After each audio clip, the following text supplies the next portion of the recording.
Hello there gorgeous gamers and welcome back to Pure Play TV, and we've got our review for Paint the Town Red, a first person brawler that's a little bit different. But is it any good? Nah, not really. Watch on to find out why. Paint the Town Red does not take itself too seriously. It throws you in a range of different scenarios where you're tasked with clearing each section using your fists and any weapons that you can find lying around. Most objects in a given level can be used as weapons, either by throwing them or picking them up and using them as melee tools of assault. Out of the scenarios on offer, there's a bar, a prison, a disco, a pirate cove and a Wild West saloon. Ideal settings for a bit of wanton violence. All of them are unlocked from the beginning of the game and each give you the same objective: eliminate every other person by any means necessary. The controls are simple, in that you can punch and kick or throw and thrust when equipped with a weapon.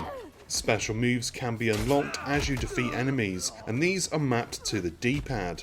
These do offer a little bit of variety, but you often have to defeat so many enemies to even unlock them that they are quickly forgotten about.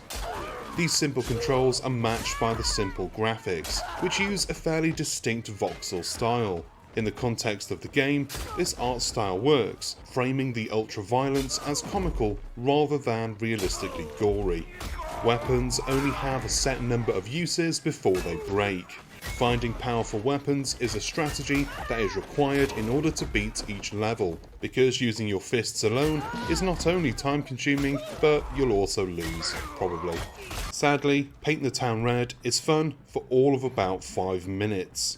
Once each level has been explored and the more unique and powerful weapons have been located, the game quickly loses its appeal, with its only saving grace being that there are 5 locations on offer, but even then, they get old really quickly.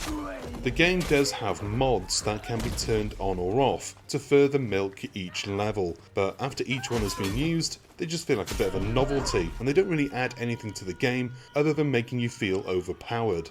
There's also no real depth to the combat. Finding a weapon is definitely the way to go because using your fists is just not satisfying at all. In the few instances where I found myself without a weapon, my strategy was always the same: get one as quickly as possible. When this wasn't possible, my go-to was to run in for a quick punch, go back a few steps to let my victim swing into thin air, then rush in and hit them again. Rinse and repeat until they were defeated, then do that another 70 more times. Paint the Town Red also has a couple of game modes that you can play, like Arena, which plays exactly as it sounds, in that you find yourself in a big gladiatorial arena with wave after wave of enemies attacking you. And there's also Beneath, a roguelike mode which is actually better than the main scenarios. In fact, Beneath has much more potential than the scenarios, which, funnily enough, are sold as the main part of the game. Beneath mixes the gameplay up significantly in that you can choose a class, with each one having unique abilities. Once you've settled on a class, you then venture off into some underground caverns, defeating enemies and unlocking upgrades as you go further. In this mode there are a range of different enemies too, and Beneath really does feel like a complete package in comparison to the scenarios. A fair bit of grinding is needed in order to unlock some permanent upgrades, and it's here that the combat holds it back because it really just isn't fun. Paint the Town Red plays more like a weird kind of tech demo rather than a full game. There are elements that seem to work on their own, and the game does throw plenty of modes at you and try to drag it all out. Ultimately, these are let down by the lackluster combat that's neither satisfying or enjoyable, and as the whole game relies on the combat to do much of the heavy lifting, the overall result falls flat. And that is the end of this review. Thank you very much for watching, and I hope you enjoyed it. If you did, go on down below, drop a comment, like, and if you haven't done so already, subscribe to Pure Play TV.